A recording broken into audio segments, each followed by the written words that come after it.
So you know that quintessential country farmhouse where there's a dirt road, a dirt driveway, and smoke coming up out of a wood stove, and chickens just out in the yard scratching at the grass. And I so wish we could do that here. And although we got the wood stove and we got the dirt driveway and the dirt road, we don't have the ability to let the chickens just go free throughout the property because of the predators that we have. If we did that, it would be a bloodbath.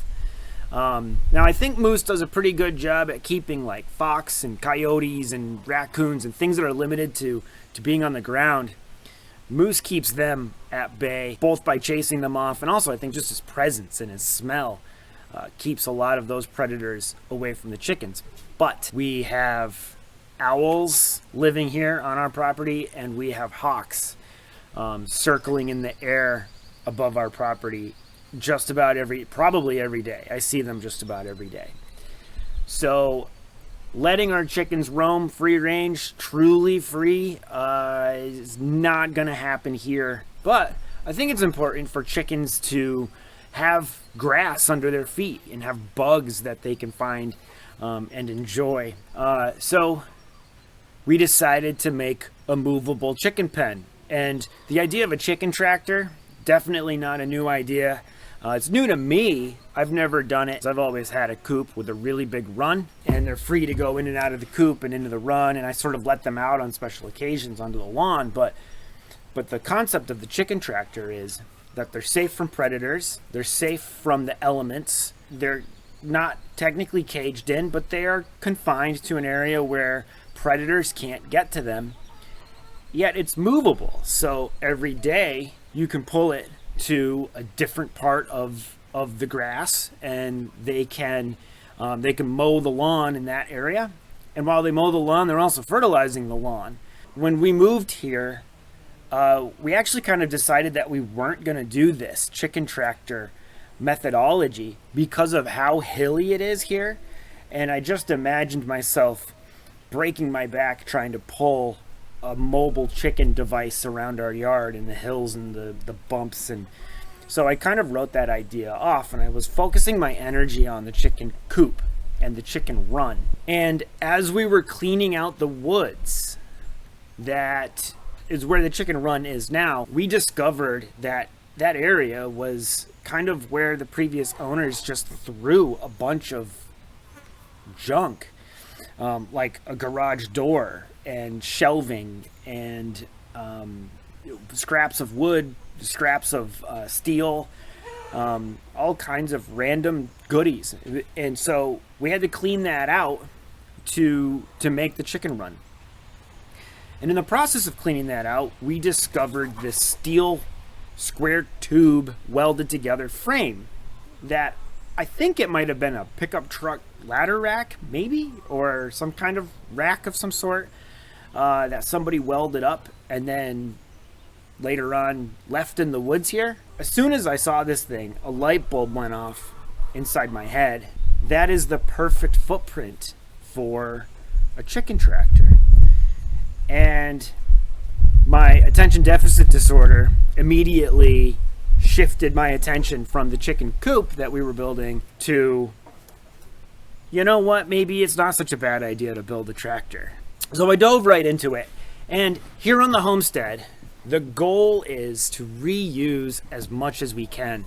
And all of this junk that's in the woods, the steel pieces, the lumber, the cinder blocks, the buckets, the all kinds of just random stuff stashed in the trees, to us, yeah, some of it's junk and it's going to get thrown out, but a lot of it we're going to find a way to repurpose. And that was our goal from square one with the chicken tractor. Obviously, it was inspired by that old steel metal frame rack thing, but we carried that through. These 6x6s we found in the woods next to the woodshed. We used wood that I cut off of old pallets for the sides. We reused some fencing. We used some nails that we got for free from our friend Bill when he was cleaning out his garage. And we also used pieces of Shayna's dad's fence. And so there was a lot of stuff that was repurposed. Granted, we did have to buy some stuff. We did buy some welded wire. And I had to use some new screws. We had to buy a little bit of like lumber, like 1x3s. And I put a tarp over part of it. Some hardware. But it was inspired by the notion that, hey, here's a structure, let's reuse this and use this as our template. And the 6x6s that we're using as skids, we yanked out of the woods. And so it's that salvation of this old stuff that really drove this project. I'm gonna go 6x6 hunting with the 4x4.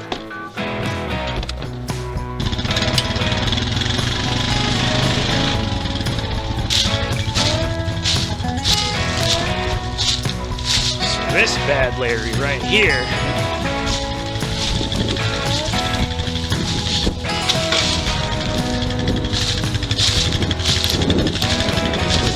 could have just used the winch, huh? Coulda, shoulda. Let's see if that works. Come on, 6x6, let's go.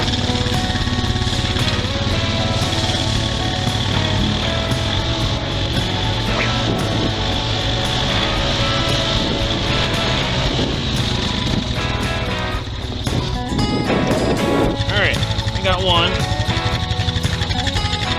Let's go get the other.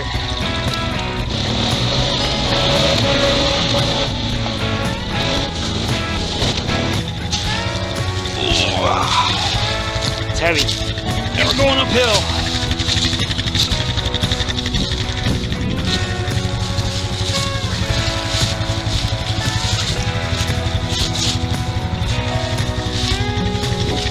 All right, let's see.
All right. Whoa. What next? Let's look at the diagram. We have 1x3 across the top here. Drill some holes. Now the problem with that is that's got to be a 2x. Poop. It's got to be a 2x. Shoot. Shoot, shoot, shoot. Pencil, 91.5.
These are good because a raccoon can figure this out, probably.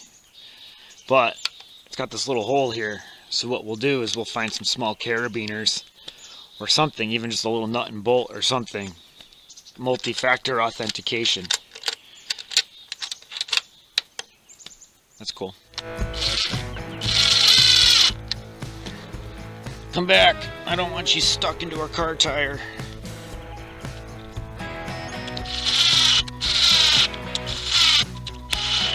These little screws are a test of fine motor skills.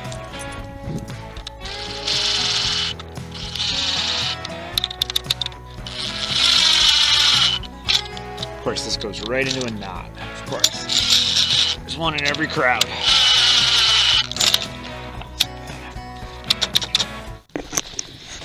It's raining, it's sprinkling, Moose is snapping on the grass.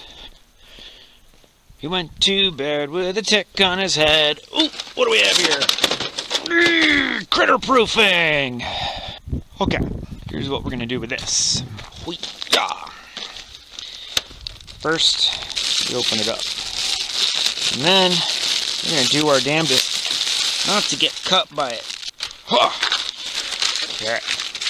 See this right here? Not the trash. See this wire right here? That comes free on this hardware cloth. This wire could be something someday. In fact, we could use it on this chicken tractor.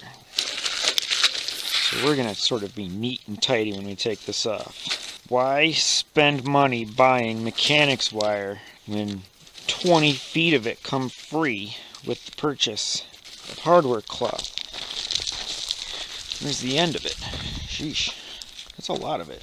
Staple gun. Oh, there it is. It's right where I left it. Good thing, too, because if it wasn't, that would be concerning. Alright. Ooh. Nothing more satisfying than opening a box of staples and seeing them all neatly racked and stacked. But don't get too used to it. Here we go. Ruining it.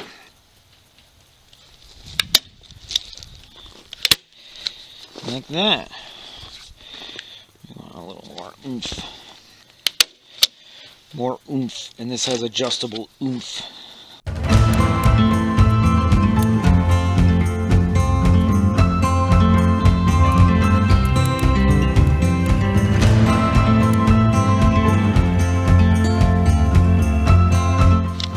Is there a right way to do this? I don't really know. I guess there's probably a wrong way.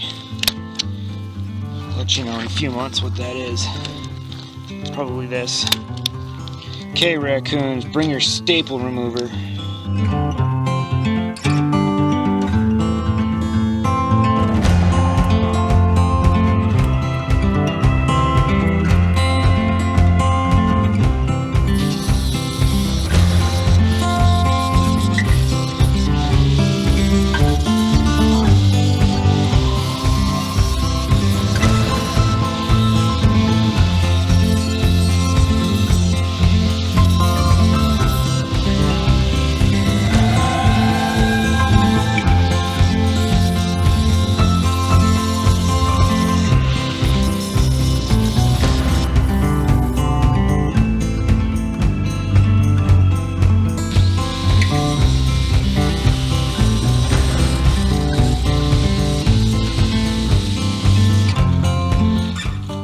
Is. There's the moose. There's the moose, alive and well. What was this? Where'd you get this from, Bubba? Old Nerf football thing. You find all the good treasures. You want that? Here, go get it. Entertaining. Alright, let's rob Peter to pay Paul. We're not using this fence here anymore because the dog is now tall enough to just step over it. It was good for about a week when he was too small. But now this chicken wire will be used for something else. And when I put it here, I knew I was going to be robbing it for something. And so I didn't I didn't make this permanent. I just kind of fastened it to itself. What you got, Bubs? Ooh, you got a different ball. Let me have it. Let me have it. Let me have it. Let me have the ball. Let me have the ball. Yeah. I'm never gonna catch that dog.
Could do this all day long,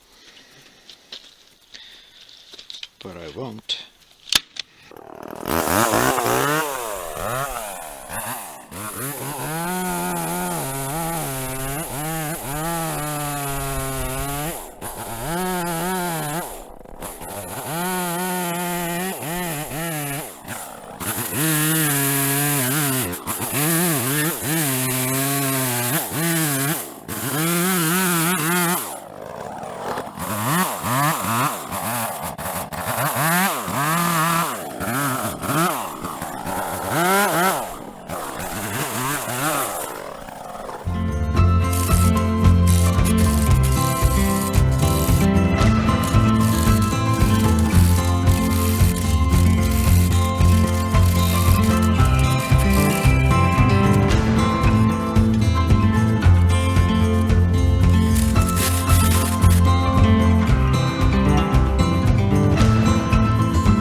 So the finished product, full of chickens. Hi, girls.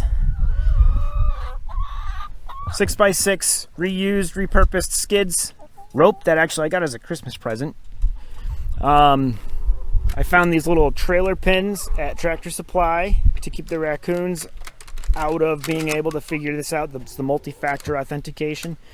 When I built the top of this, the 3 sections in the middle are 2x4s. And I did that for the extra strength.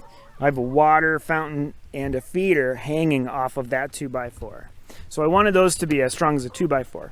But on the ends here, the parts that actually open and close, these I just used a 1x4 so that it was lighter and easier for us to open and close. Now I've got a rope on both sides so we can pull either way. And a lesson that we've learned here is that to pull this thing up the hills here is basically impossible. So we use the 4-wheeler with the winch. We just hook the winch cable up to it and we pull it up the hill. We added these lights. There's one on the front, one on the back. They're motion sensor lights, so after dark, if they sense motion, they'll turn on. They're also solar, so they're maintenance free, and they're actually really pretty cool because we can see them from inside the house. And when you're out here after dark, it is so dark that we like having a little shreds of light here and there. the black tarp. So I put the black side out because I put them in when it was still pretty cool at night. So I figured it might retain some more heat from the sun throughout the day with the black tarp. And it's just a tarp that I stapled on and then just kind of cut and folded and stapled in a way so that I can still open and close this side to access the food and the water that's in there. But pretty simple. I really didn't follow any design or any plans other than just a doodle that I made in the house on some graph paper, and then I mimicked it when I went to actually build it, but I didn't actually replicate it. One thing that I should note is that the video of me building it shows a 1x6 right here, 1x8 or something. And when I had it almost finished, I took one look at that and I thought, that's gonna break. So I upgraded to this repurposed piece of fence post. So it's got a 4x4 there, and it's really useful because our ground here is so uneven that it's not uncommon for this to be rolling over a rock or a lump in the ground. So if that was just a 1x, it would break right off. I also built inside here, I built a little 2x4 bumper, and I put on both ends this 2x4 bumper, and I just put some sticks so that they have places to perch. And the 2x4 bumper is actually to kind of nudge them as we're pulling this one way or the other. I was afraid that their toes were going to get caught underneath this 4x4 and that I was going to run them over. So I built that little bumper, and that bumper kind of hits them in the lower part of their body and nudges them if they happen to not notice that they're moving. At night, they sleep down at the other end in the enclosed area on the roost that I built, and that's just a stick from a tree, or probably is a trunk of a tree that I cut down. So the other side's got the same thing. Now we just noticed that one of these chickens is bigger than the rest. And that chicken right there also has found their voice. I don't think that's a hen. Are you a roo? Yeah, you are. So every day we come out, we grab the rope, we pull it, one coop length. Oh, hi. Nice to see you. Thanks for jumping. And then they have some fresh grass. Now, I come out, I got this rake and the snow shovel here, because I come out as soon as you move it one length of tractor, it leaves behind this footprint of bigger pieces of just refuse that I like to rake up. In fact, like here's just for an example is a corn cob, because we threw some leftover corn on the cob in there yesterday. So we rake up really quickly any of the big chunks, and I didn't do that today yet. It'd look a little bit neater if I did. And throw that in the compost. The rest of it just gets kind of beaten down into the ground and naturally fertilizes our lawn. So when I started the chickens out in this, they actually started back there by the woodshed, and then they kind of every day pulled them one tractor length up this hill and then over towards the driveway, and then we zigzagged back and forth in the front lawn over by the driveway, and then we zigzagged back so that you can see the progression. See how over there, I don't know if you can see in the camera, but the grass is really lush and green over there because the chickens spent a bunch of time over there a couple weeks ago. But as it goes back and forth, you know, they eat the grass down to the ground. You'd think that it's almost killing it. So when we zigged and we zagged, we zigzagged them up here and back down, then back down that way where you can't really see it anymore, but you can see it as they inched their way up here day by day, and see how the damage to the grass in this square is pretty fresh. I then moved them over, and we're going down the hill. So that damage there is really fresh, but it's going to grow back. It's not damaging the roots of the grass. It's just eating it down to the ground. So give it a couple more days, and these spots here won't even be visible.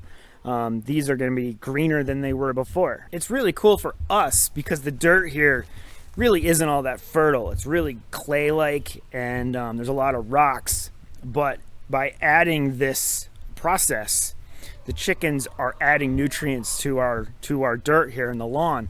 And I hope that someday over repeated years of doing this, that our dirt will have transformed from that clay to a more fertile, farm ready dirt. Oh wow, are you still here? Cool. Hey, before we're done with this video, down there's a like button. Poke that like button. And if you haven't already, poke that subscribe button, because watching these subscriber and like numbers go up motivates me more to take the time to set up the camera, to record what we're doing and edit it down. And I'm enjoying sharing it with you, but sometimes I need that motivation. So poke those buttons down there, and then you will be notified, and you can watch Moose and you can watch us. Thank you for watching.